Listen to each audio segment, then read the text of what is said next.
हम दहाड़ रहे थे, पुकार रहे थे, ललकार रहे थे, जितनी क्षमता थी। हमारी क्या आवश्यकता, आप बताओ। हम साल भर 18-18 घंटे बिना सोए 18-18 घंटे मेहनत करके कुछ भी 2, 5, 10 रुपया मिलता है, या जो भी चढ़ोतरी दे देते हैं, मांगते तो है नहीं, कोई फीस तो फिक्स है नहीं है दरबार की, और उसको बेटियों के विवाह में लगाए।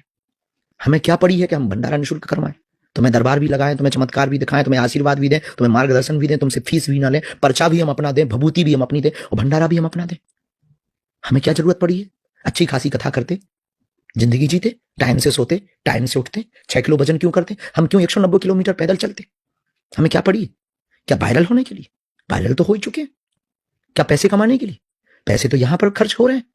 किसके लिए? किसके लिए जी रहे हैं? किसके लिए बेटियों का विवाह कर रहे हैं? रातों भर तैयारी कर रहे हैं, टेंट लगा रहे हैं, लाइटें लगवा रहे हैं, सामान कहां से आना चाहिए, किसके लिए कर रहे हैं? किसके लिए हम जी रहे हैं? और हमारा इससे फायदा क्या? कैंसर हॉस्पिटल में गरीबों को, दीनहीन को कथा करके हमने प्रण लिया है कि कथा करने से जो भी हो आएगा वो हम हॉस्पिटल में दीनहीन गरीबों का निःशुल्क इलाज कराएंगे। किसके लिए? ना तो हमें नेता बनना है, ना तो हमें राजा बनना है, ना तो हमें तुमसे सम्मान पाना है। कौन कौन इलाज करा जाएगा ये भी जरूरी थोड़ी है। हम उससे सम्मान लेने बैठे रहेंगे क्या?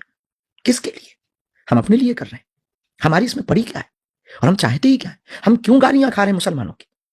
हम क्यों गालियां खा रहे हैं सेकुलर लोगों की? हम क्यों टारगेट पे धमकियां दी जाती हैं? परिवार का निकलना मुश्किल हो जाता है। एक छोटी सी जवान फिसल जाए तो लाखों हिंदू ही हमारे गाली बकते थे हमें। किसके लिए?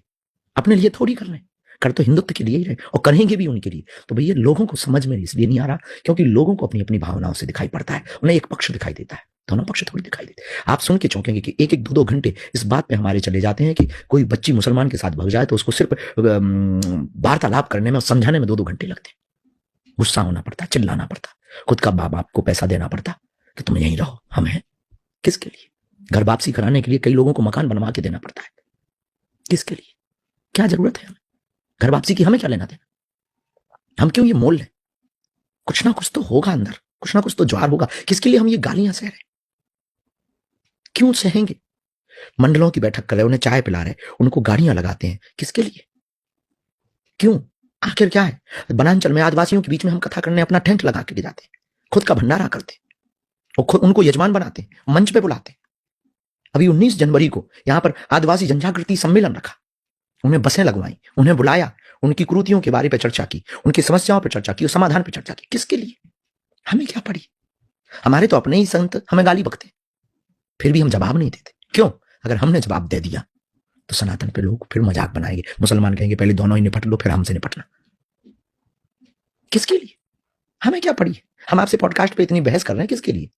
आते अपनी मस्ती से देते, अपनी बात रखते, जिनको प्रचारित करना होता वही प्रचार वाली बातें भर बोलते और निकल चलते। पर क्यों हम ये चर्चाएं कर रहे हैं? क्यों हम आपके साथ में 2-2 घंटे बैठे हैं? क्यों इंटरव्यू दे रहे हैं? क्या सिर्फ वायरल होने के लिए? No, never. हम इस देश के हिंदुओं को बचाना चाहते हैं। हम चाहते हैं कि इस देश में हमने उजड़ते हुए घर देखे हैं कि एक घर की बिटिया किसी मुसलमान के साथ चली जाए, पूरा घर टूट जाता है। घर तो छोड़िए, आने वाली पीढ़ियों पर कलंक लग जाता है। गांव में कोई पानी नहीं पीता है। अभी भी गांव में जातियों के नाम पर बैठाया नहीं जाता है, पूछा नहीं जाता है। अभी भी अंगड़े पिछड़े के नाम पर यहाँ घोड़ों पे नहीं बैठने देते। किसके लिए? हम अपने लिए थोड़ी कर रहे हैं। और हमें फायदा भी क्या? नहीं, हमें फायदा है कि हम जब मरेंगे, तिरंगे में लिपट के मरेंगे, तो एक बादशाहत की जिंदगी मरेंगे, मौत भी आएगी तो वो भी शर्माएगी कि मैं किस बादशाह को लेने आई। शुभकामनाएं आपको बहुत सारी हमारी तरफ से। आप